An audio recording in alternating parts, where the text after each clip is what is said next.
we take a look at, in order to really discuss the history of police institutions, it requires the understanding of the history of state theory and where we're at now with the modern existence of the Western capitalist state that we operate under. And so, taking like an anthropological view of history, and we look at the development of kinship-based societies into class-based societies. And as we have this transition of the development of surplus and the control of surplus through kinship to class-based societies, you see an ever-increasing development of the need to preserve the power of the people who obtain the surplus. And so once you have the development of surplus, then you have power based on the control of that surplus.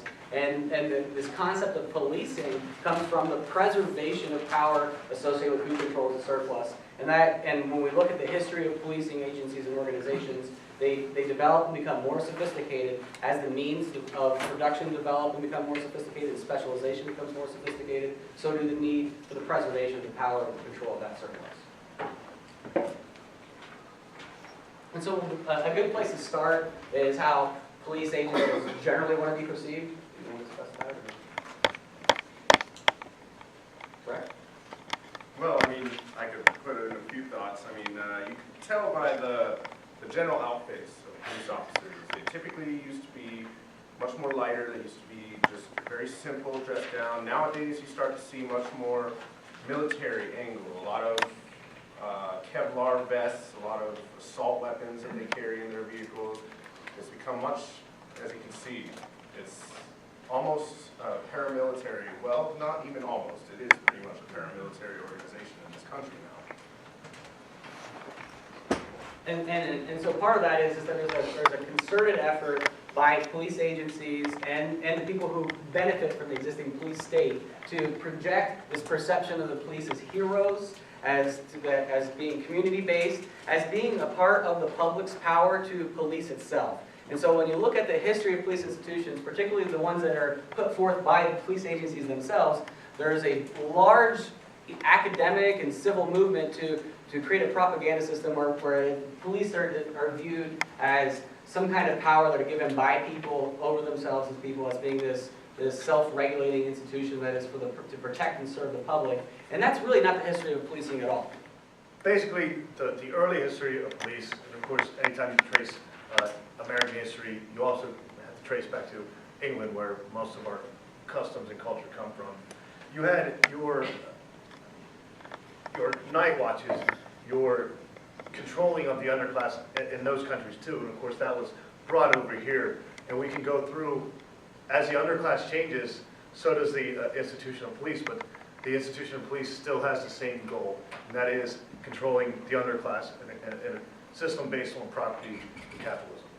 And that just kind of connects to this kinship focus of and the control of surplus. And so when you look at the development of feudalistic regimes and states, you see smaller kinship, almost tribe-based entities coalescing under the leadership of a hierarchy control where kinship was transferred through voluntary and forced coercion under an expanding kinship theory, which led to the development of the feudalistic state. And so starting in the 6th century Anglo-Saxon domination of Western England, you see the development of sheriffs being appointed by feudalistic lords to oversee their manors. And then by 1066, over a quarter of the land in England was controlled by 12 people. And during that time period, you see the development of sheriffs and feudal manors. Within the 13th century, you see the appointment of constables to also develop the control over these resources to make sure that people follow the line, pay taxes,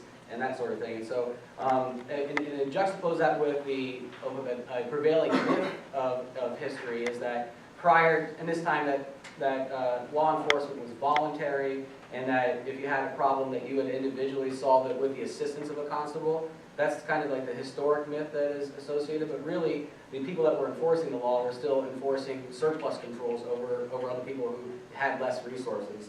And that's kind of like the backdrop of the establishment of appointments of people that were designed to preserve the power of the feudal lords through sheriffs and constables through the 12th and 13th century England. And then it changes when we see an urbanization movement through the early industrialization era, which Andrew's going to talk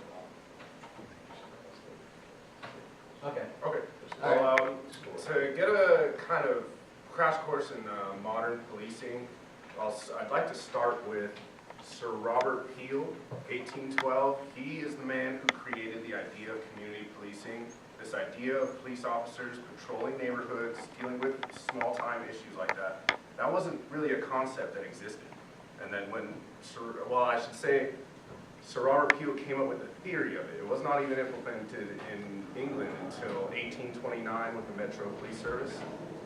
That's where you get the concept of bobbies, the guys who walk around with nightsticks and whistles, and they walk around the town and call out issues. Now, that didn't take place in the United States until the 1700s.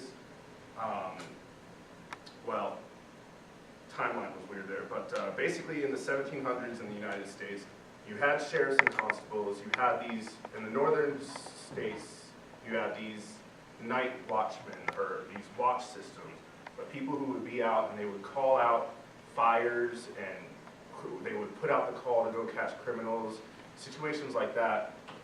And then it didn't really, in the South, you had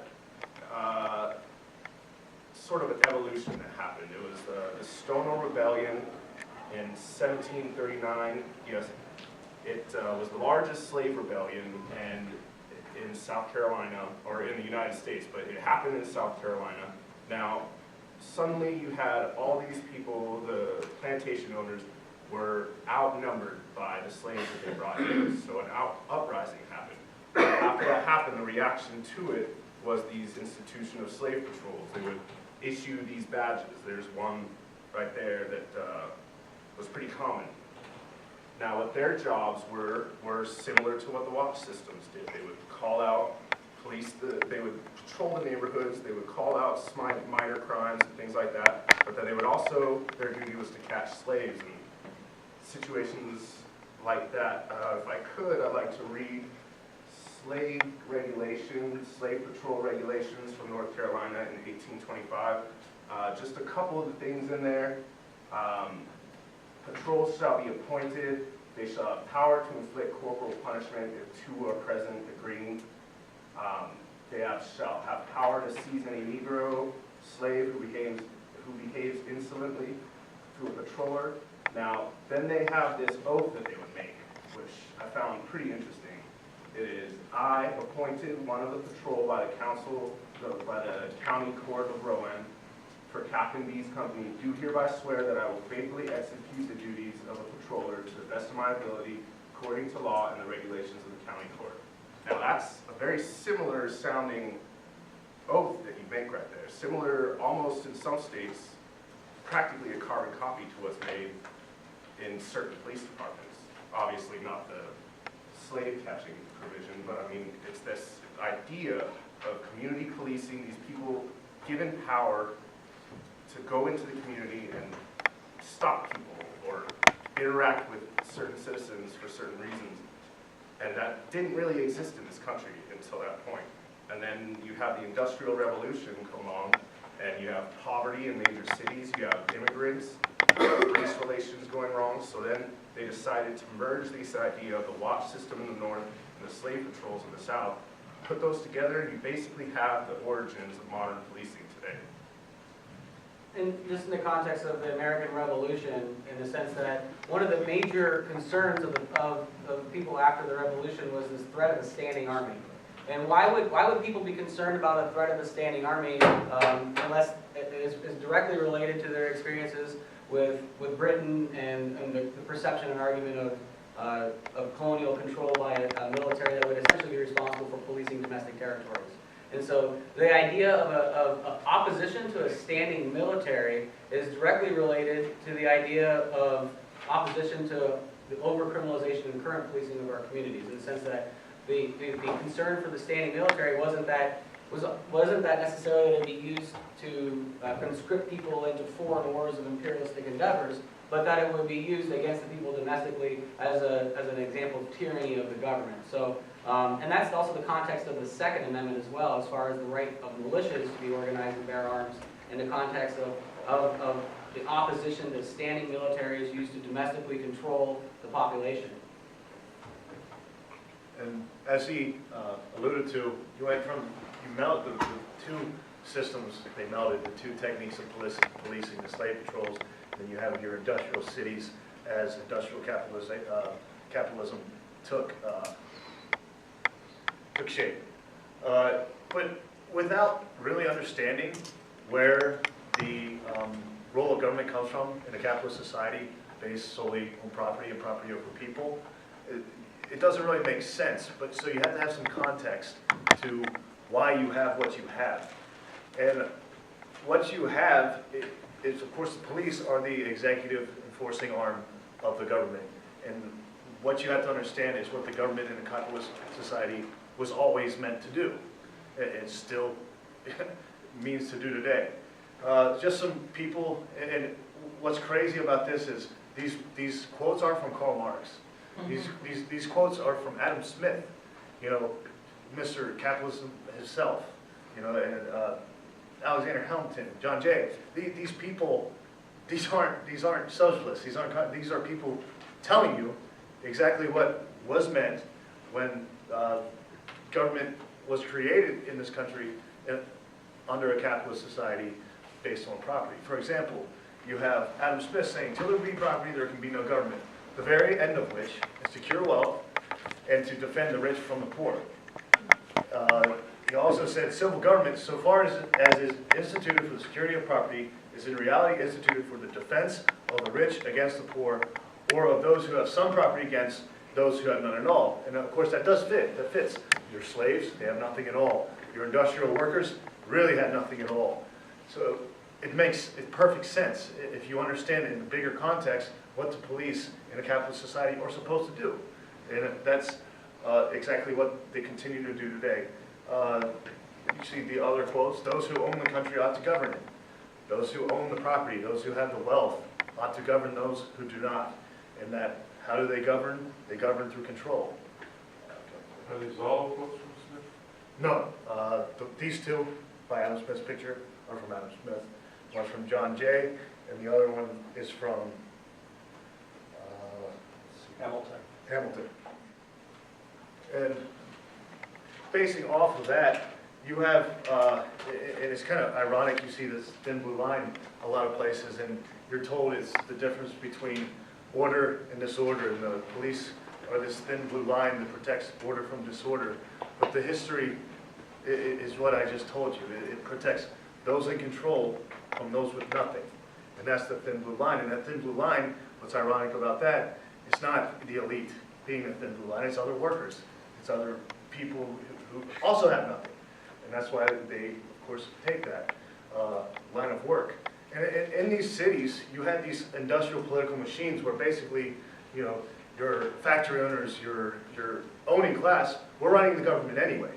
So to even pretend that the law itself, you know, to even say, oh, the police were just enforcing the law, it wasn't about control. But the problem with that reasoning is the law itself was unequal. You know, it goes back to that saying, you know, the law equally applies to the rich man and the poor man. It tells that nobody can sleep under the bridge. There's no equality in that law.